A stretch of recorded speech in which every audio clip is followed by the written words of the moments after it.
राज्यस्तरीय 155तम गांधी जयंती समारोह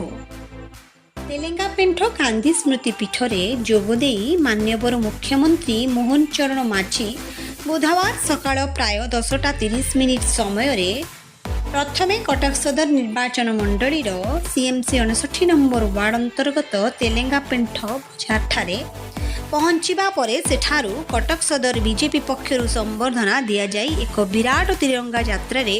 गांधी स्मृति पीठ पर्यंत निया जाइथिला। गांधी स्मृति पीठरे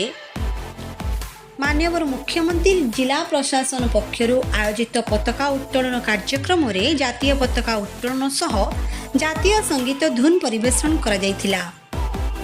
परे मान्यवर मुख्यमंत्री मोहन चरण माझी गांधी प्रतिमूर्ति रे माल्यार्पण करने सह आयोजित महात्मा गांधी कटक आगमन समय फटोचित्र प्रदर्शन बुली देखिथिले। एहा परे आयोजित साधारण सभा उपस्थित जनता को उद्बोधन देइथिले मान्यवर मुख्यमंत्री। एही कार्यक्रम रे कटक सांसद भर्तृहरि महताब, कटक सदर विधायक इंजीनियर प्रकाश चंद्र सेठी, बड़म्बा विधायक विजय कुमार दल बेहेरा, चौद्वार कटक विधायक Saubhik Biswal, CMC 59 number ward corporator Mamata Mahanty प्रमुख मंच रे उपस्थित थिले। जिला प्रशासन पक्षरु आयोजित वक्तृता चित्रांकन प्रतियोगिता रे कृतकार्य होइथिबा छात्र छात्री और विशिष्ट व्यक्ति विशेष को पुरस्कार वितरण करा जायथिला। परे मान्यवर मुख्यमंत्री मोहन चरण माझी तेलेंगापेठ अड़ंगडीहठारे हरिजन परिवार अंतर्जामी बेहेरांक घरे मध्याह्न भोजन करथिले। परिवारर स्नेह श्रद्धा और आतिथ्य पई अशेष धन्यवाद अर्पण करथिले मान्यवर मुख्यमंत्री। एही कार्यक्रम रे Cuttack Bhubaneswar police commissionerate, Cuttack DCP और कटक सदर थाना पक्षरु व्यापक सुरक्षा व्यवस्थार बंदोबस्त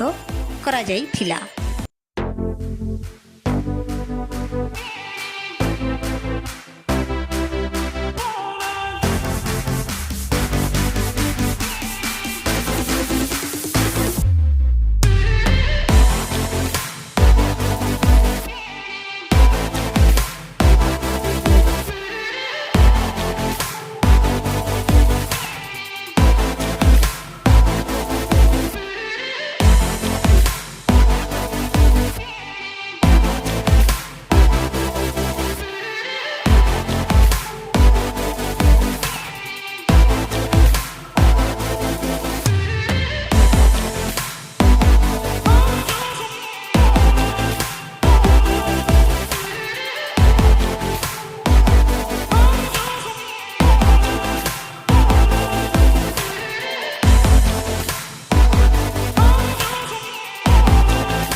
अक्टोबर 2 तारिख एक पवित्र दिन महात्मा गांधी आज 55तम जन्म जयंती आई शुभ अवसर आज नुआ सरकार आमर आसला प्रथम थर कर मत सौभाग्य मिलला ये कटकर तेलेंगा पेंठ जो 1934 मसीहा मई मास